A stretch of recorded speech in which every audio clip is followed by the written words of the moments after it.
Well, it's another Sunday at the shop, and the Junkyard Jet guys are... It's Sunday at Uncle Tony's garage, and we're working on the jet. You're just dying to take my place, aren't you? You know it. Jeez.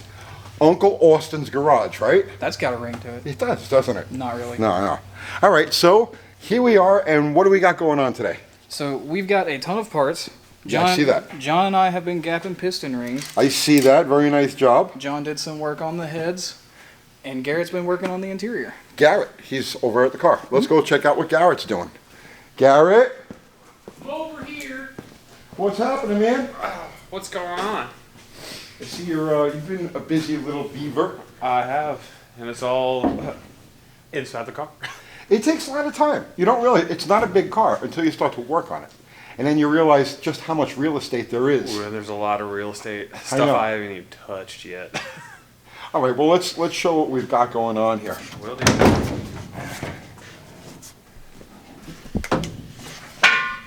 So, what I've done so far is I put this plate over the trans tunnel that I had cut. There was a really massive hole. I accidentally forgot about the shift linkage that has to go this way. All right, so you got to modify that a little bit. Yeah, so I got to cut it back, down there. And then we have to make that brace that goes over, that we had to cut to make this work. The transmission, the torsion bar cross member. Yes. Okay. And then the hat trick in itself is to get the shift linkages to correspond with everything. Okay. And then I sanded everything in here because we had some surface rust come up. So I primed everything all the way to the back quarters pretty much. And then, of course, I still got some stuff I got to take off. But I just didn't want any more surface rust to appear. Right, I got you. You just try to clean things up and get it, like, policed before you move on to the next step. And then I got to take out, the rest of the stuff that's been left behind. And then do the roof. Then by the time that happens, we should have the roll cage. And then we'll go ahead and put that in as well. Okay. And then, the seats and everything later on down the road. And that should complete the interior after that. But that's still a lot of real estate to cover. Okay, so we still have to weld the hole in the floor there. Yep, all those little holes. And we got to weld the stub frame connectors in. Mm-hmm. Those two. All right. So you're going to get those fitted in place, and then you want me to do the actual welding on it? Yeah. Okay. That sounds like a plan. Mm-hmm. All right, well, let's let you get back to what you're doing, and let's go see what John over there is up to. Okie dokie. All right.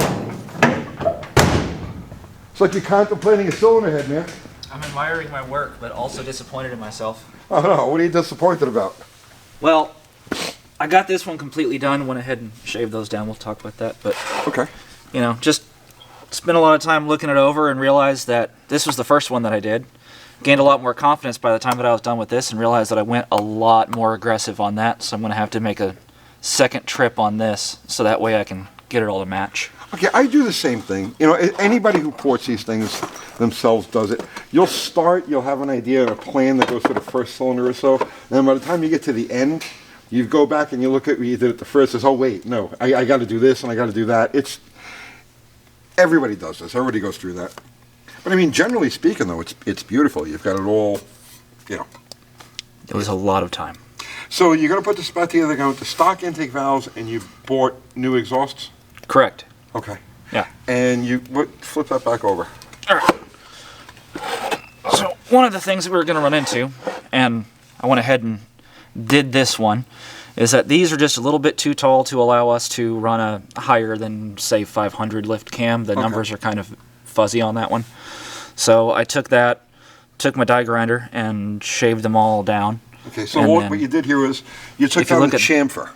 Yeah, there's a little bit of a bevel right on that edge there, and you can see it. Okay. So basically what I did was I took it from where that is, brought it all the way down flat on all of these, and then, because you can't really get a good angle on it with a little burr.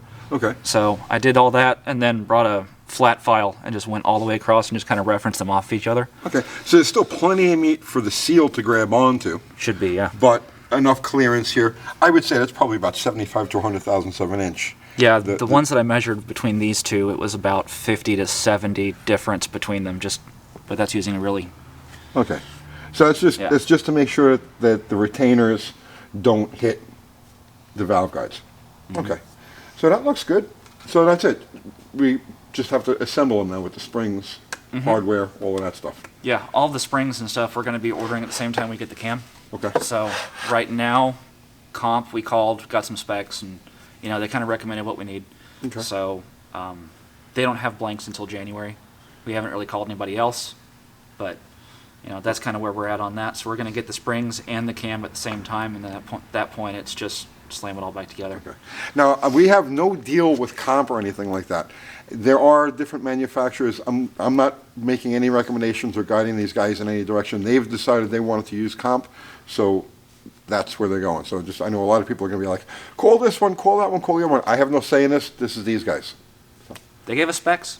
They gave you spec, and So, because they it took their helps. time, Yeah. you feel obligated to use their product. Yeah. Okay, that makes sense. So, but just in the off chance, because we're going to start running out of time soon. Yeah. So they're saying January they'll have. That's what Austin was told, correct? Yeah, they said that they're out of blanks until January 5th. Until January 5th. All right, so they gave you a hard date. Yeah. Right? Okay. Okay. Well, that makes me feel better. Okay. Austin! Go ahead. Now it's time for you to shine, brother man. Oh man. What have you done here? So John and I have gapped some piston rings, and these are Speed Pro Hellfire piston rings or ductile iron. They're filed to fit, Okay. and they are set by cylinder, so they are ready to go as soon as we get pistons. Okay. So now what you did here was you gapped these. The stock gap is like 18 thousandths of an inch. Yeah, they measured out about that. Right. But because it's a nitrous motor, you've got to open up the gaps. So that's what they did here. You open them up to what, 30 thousandths? Yeah, the manual said between 28 and 30 for what we're doing. Okay. And the reason for that is because on any, like a boosted or a nitrous application, the combustion temperatures go high. And what happens is the rings will expand beyond what the normal spec would be. So let's just say it's 18 thousandths of an inch. What'll happen is the combustion temperatures get high enough, the rings will butt, and when they butt, they'll buckle. And when they buckle, they'll actually break the piston. So that's why on this application here, they went to 30 thousandths of an inch gap on it. So, and we used our patented ring gap filer. Oh right? boy. I'll explain. I think I'm going to do a whole separate video on that. Yeah. Okay. So let's look at these other parts here. So we have a table spread of very hard to find parts. Now, some of when these you stuff- explain this, when you say hard to find parts, So we were looking for these parts, and most distributors or manufacturers just didn't have them. So I had to call around to like smaller shops to find them. Things like this oil pan, these pistons. so this is that whole supply chain thing. It's Yeah. like things are supposed to be in stock or they're listed in the catalog, but they're actually not in stock. There were a lot of times where I ran into where they said, "Yeah, we got it," and they actually didn't. That's why I told them to put hands on it, make Because sure it's they got sitting it. on a ship off the coast of, Yeah. yeah, all right. So I know that like these, the studs, the wheel studs were These an in issue. particular, yeah, these are ARP wheel studs for an 8 3/4. Well, that's just a package. Yeah, that's So just the package. Yeah, they're on the axle now, but these are press fit studs. These are the only 2 packs we could find anywhere. So if you needed them, well, sorry, but they are hard to find. Even ARP doesn't have a listing for them. So supply chain shortage stuff is starting to hit the hot rod Yeah. part thing. Okay. So what else do we have here? So these are a set of Icon forged aluminum pistons. It's just total jewelry, right? Yeah, this is I'm almost ashamed to put them in this thing. It's a shame you can't just mount them on top of the valve cover. Yeah. You know what I mean? Yeah. We could just put them in and not start the thing, and they'll stay clean forever. But these are just standard bore forged aluminum Icon pistons. Okay. Perfect for what we need to do. And you're going to send these over to Shacklets to have the pins, Yeah. the rods pressed on. Because we're using the factory rods, so we got to get the pistons swapped out. Okay. Those were hard to get too. Yeah. Yeah. I had to call around to get these. Summit has these listed for $650, but I called CNC Motorsports and they had them for $500. So, and Summit couldn't get them, so they helped out a lot. That's nice. You got a good deal on it. Oh yeah, yeah. That's probably the most expensive thing going in this engine for sure. All right. And what's this? This is a flow cooler, high flow water pump. This was actually in stock. This is something you can still get. It's just a high flow water pump. It's got the brochure in the way, but it's got a nice impeller on it. Keep it cool. Okay. And so this is the Magnum Magnum style deal with the serpentine belt on it. You're going to keep all the Magnum stuff on the Yeah. front of the engine? Okay. And then what do we got here? This is actually something that's not made anymore. This is a Mallory YL distributor, a dual point. We got a Prestolite, but the Prestolite, the clip to hold the cap on was just impossible to find. So we just decided to go with a Mallory YL, mainly because I understand these already. Now, why are you going... I had no influence in this choice whatsoever. Why have you decided to go with a dual point instead of... Just because I've messed with Mallory YLs for a long time. So I understand that distributor. If I understand it, I can pretty much diagnose what's going wrong with it. Okay. And I already know where to get all the parts for it. So simplicity, Simplicity. was the thing. And these distributors are good to 8,000 RPM. Yeah. So this is way beyond the capability. The combination of this and that big yellow coil is enough to fire Yeah. this thing under the most extreme circumstances. It's the same distributor I got on my Poly. No, they're great Overkill. distributors. Yeah. This oil pan, this is a Canton Racing Oil Pan. This is one of the impossible to find parts. This is a 7-quart oil pan for a Magnum and the proper pickup. I had to call around to find this thing too. And because the Mylodons are out of stock, all of them. This is the only pan that I could find that had the sump in the right location and would hold enough oil. Okay. And we also have the high flow oil pump. At the time that I got that, they were out of stock and hard to get. And under that, we got all the exhaust valves and bearings and a double roller timing set, a pinned distributor drive from Mopar, freeze plug kit. Should show that. Yeah. A lot of people don't. Pop this out of here. So you notice this has got a pin over here.